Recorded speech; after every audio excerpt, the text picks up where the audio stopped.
بسم اللہ الرحمن الرحیم۔ خواتین و حضرات، اس وقت ساری دنیا ڈری اور سہمی ہوئی ہے۔ کیا گورے، کیا کالے، کیا حبشی، کیا امریکی، کیا افریقی، کیا ایشیائی، سبھی کو اچانک اور بھیانک موت کا خدشہ لاحق ہے۔ بس دو تین باتیں اس میں سمجھنے کی ہیں۔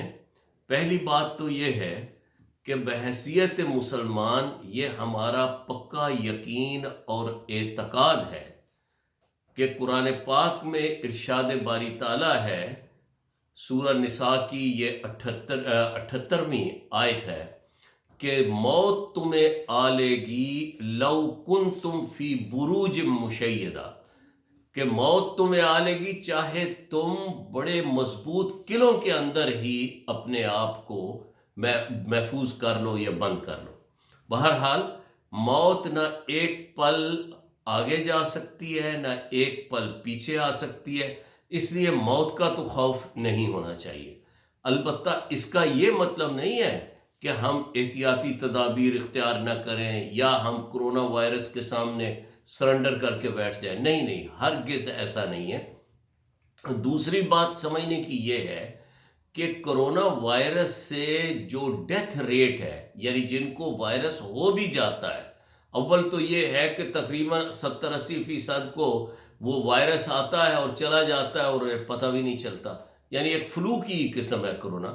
تو اگر بالفرض جنہیں کرونا وائرس ہو بھی جاتا ہے اور انہیں آئسولیشن وارڈ میں رہنا پڑتا ہے تو وہاں بھی ڈیتھ ریٹ 3 سے لے کر 7% سے زیادہ نہیں ہے۔ تو اس وجہ سے کوئی اتنی زیادہ گھبرانے کی یا پریشان ہونے کی بات نہیں ہے۔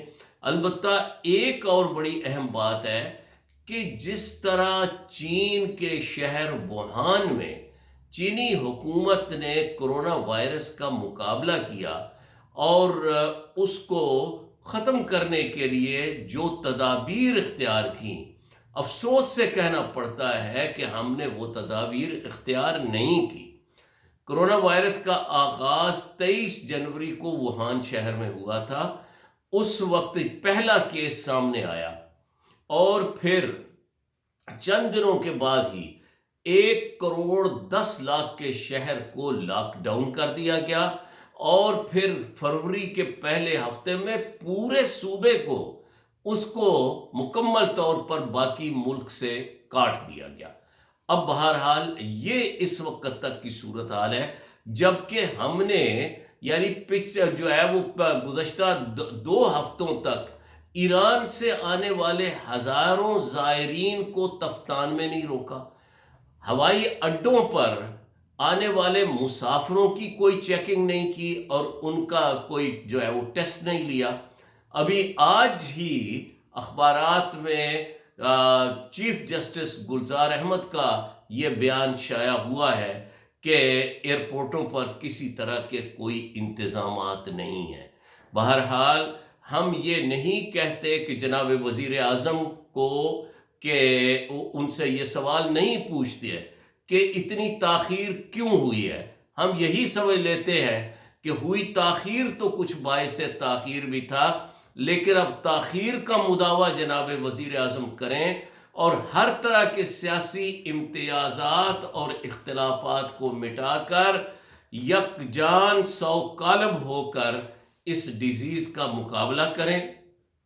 اور جو اس سے بھی اہم تر بات ہے کہ دعا وہ ہر چیز پر جو ہے وہ یعنی لا يرد التقدیر الا الدعاء، کہ فرمان مصطفیٰ صلی اللہ علیہ وسلم ہے کہ تقدیر کو کوئی چیز ٹال نہیں سکتی، دعا تو تقدیر کو بھی ٹال دیتی ہے۔